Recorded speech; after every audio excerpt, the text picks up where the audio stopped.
Hey, Big Dazz here. Anyway, she's catch-up time, this is. Now, what's been happening? What has been happening? Not much, really. I've just been having that needle. Been good, though, because I've been having the doctors early. Bloods are done the day before. Everything's sort of in sync, and you get in there, sit in the chair at 10 o'clock, because you have your doctors at 9. So have a little bit of a gap in between. Depends how long it takes you with the doctors. Depends if I've got to have be wired up with the heart, have a piddle sample. Because that's what you do every I think it's about every third appointment. I'm down there every week. Just to check everything. Bloods have always been good, so they've been going well in and out of the arms. Hickman's is gone, as you can see. Hickman's is gone. This is going on the second week. Second week it's been out. So we're able to rip that off and see it feels good though. Oh, it feels good. What else is there? What else is there? Still the same thing. Go down to Hobart each week. It's alright. You're used to it now. You want to be. Well, as it was, sitting working it all out. Anzac Day was yesterday, Friday, 25th.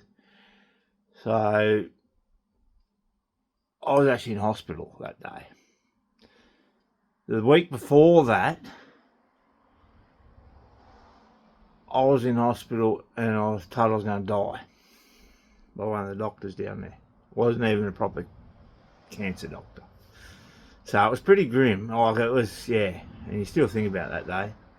It's a bit of a hard time of the month too. Like you're going through Easter and different things being crook. And yeah, been told you're going to die. And then I was back in hospital for Anzac Day. Like I watched the footy. Good game last year. This year was a bit better team on the day, Collingwood was. But yeah, I was in hospital. It sort of brings back a few memories.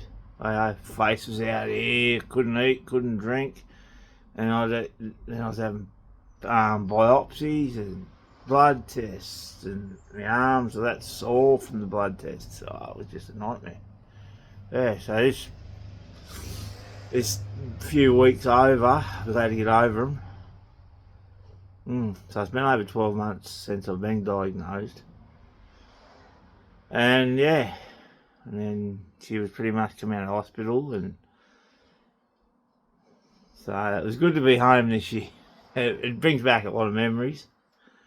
Being at the hospital, told you was going to die by a person on the phone, then they hung up. That was pretty fucked. Pretty much. Sorry about that, but yeah, it was. And then, yeah, the chemo doctor rang me and said, Daz, you're not going to die. You've got to come back in and have a few more tests just to confirm it was all cancer. And I was like, yep, alright. So that's when we went in there and that. And that was in Lonnie at the time. So I spent 3 days in there for that. And my face was just, it was big. And the week after, I started the chemo. 6 rounds of R-chop. That was every 3 weeks. So it's been a bit...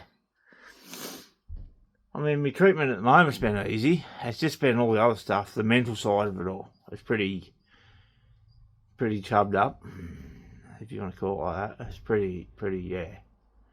A lot of memories and a lot of things, yeah, I could have been gone. It's funny how it's worked out. Like, it's gone quick. Like, it has gone quick.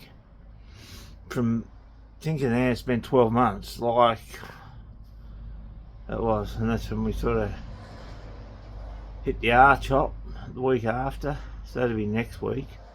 We would have hit that, and that went on for 6 rounds every 3 weeks, and then yeah, it finished it, and then it come back. But yeah, then we got onto the Hobart one after a few weeks, and never looked back. Haven't looked back since. Everything they're pretty much thrown at me I've done and achieved, and it's been earlier than it's need to be, and everything seems to be going well. I gotta say that, it's been going well. It has. Like days you're financially broke. You gotta realise that. Like, my wife's working flat out just to keep the lights on. Like, I can't contribute. Get a little bit of Centrelink as a sickness benefit, but it doesn't go far. Like you live in a house, $1,000 a fortnight on your rent. Boom, she's gone. So I can't even. I get about a week's rent out of my money. It's hard. Like, it's hard. I don't know how people could do it. Like, you sort of sit down and think about it, unless you know someone's gone through it or going through it yourself. You don't realise, because if you were single, like if you was actually single, yeah, you wouldn't have a house. Like, if you've gone through what I've gone through, you wouldn't have a house. Especially living away from home. You might as well move to Hobart. That's what it's been. Hobart's become a second home for me. Second home and second family down there with everybody. It's been a good day because you get to know the nurses, and every time you have a different nurse, which you've seen around but you haven't had, and that is.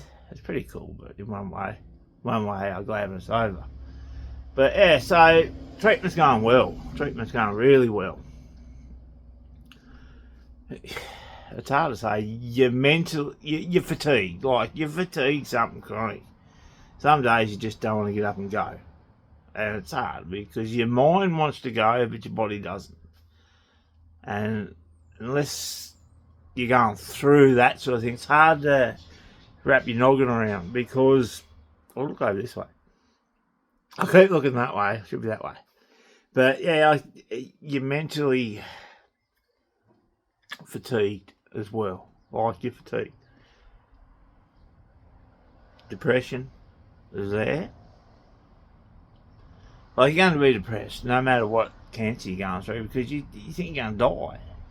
So you see all these people dying from passing away from cancer. Dying, I won't say dying. This is about me. I thought I was going to die. But pass away pretty much for cancer, you know, and seen, and loved ones and friends and families and this sort of stuff. And it's in the back of your mind. It sits in the back of your mind, something chronic. It does. It really does. You think you're going to die. You don't know if today's going to be your last day. And you try to do things. You try to do as much as you can. And that's the thing. Like, you do as much as you can. It is. You don't actually realise it when you're doing it. You're trying to fit as much as you can in a day to do it. Like, it's shit. Like, depression through it, shit. And then you got the mental fatigue. Like, yeah, how would you put it? Mental fatigue. It'd be your body. Your mind wants to do it, but your body don't. That's the thing. Like, your body doesn't want to do it, but your mind does.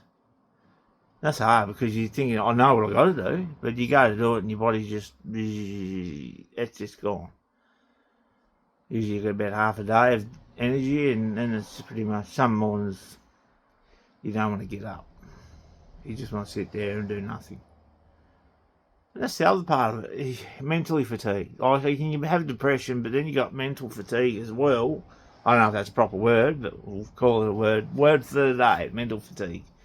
But it is though, because you don't do nothing, and it's hard. Like, you feel flat. So you got both of them, then you got your financial pressure. You can't contribute to the household. That's the other thing. That's the thing as well. So that weighs on you. Then you're going through your treatment.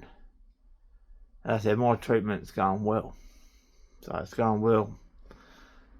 To put my hand up and be the first one in Tassie to have it, I think it's done a hell of a job. Talking about it the other day with my doctors and my trials nurse and this sort of thing, is just how fast it's actually, like, cancer progresses fast. And you don't know which way it's going to go. You can sit dormant and you can beat it, or it can come back like it did in the first place with me. And then I went, yep, I had the trial treatment, well, I got to do it. You don't want to die. Pass away. So yeah, so we went that way, and it's been going well. It's like there's not much to catch up on, except for the mental side and the fatigue side. Like, the doctor did say it could be up to 2 years before I get running again. Like, and I can't. You sort of sit there and think, well, what am I going to do for a job when I get better? Can I go back to where I used to work? or can I do what I used to do? And it's like, well, probably not. Like 2 years is a long time, and your body might, your body might be knackered from it. Like you mightn't get out of this chronic fatigue. So you got your after effects as well. That's if you're still kicking. Worse luck. If you're still kicking, yeah. So there's a lot in it, But my treatment, like what I'm having, mate, it's going well. It's going well besides the fatigue. The mental fatigue and just normal fatigue, body fatigue. Apart from that, the treatment's going well. Fingers crossed. We've still got a few more trips. Still got a few more trips to go. Then it goes to fortnightly. And then she's a PET scan time. So, and that should go, and they'll go, Daryl, it's all gone. So I'm hoping, Daryl, you're going to be a scar tissue. Scar tissue don't bother me. It's weird because I've had 3 different doctors and I can't feel nothing. And they can't feel nothing. So touch wood, it might have worked. Touch wood. But it's funny at the moment because when I went in January to get stem cells in, I was the only person to do it out of the trial to get through. And I had to go through it because people were getting sick and I just sort of went through it real easy. But I had my hair fell out. It's weird because you have your arm hairs and you have a little faint bit around like a sideburn hair. My eyebrows are still good, but the rest of it was all gone. And it's actually only just starting to grow back now. Only starting to grow back now, which is pretty rare because that's been all start of January, first week of January, when I had the heavy chemo go through my body. That just kills everything. You pretty much reset yourself after the stem cells go back in, which was good. They went in easy. Like I said, everything they give me and trialled me on and threw at me, I've achieved it. So it's a pretty big achievement as it is when you look at it. And it should be gone. Touch wood, or touch something.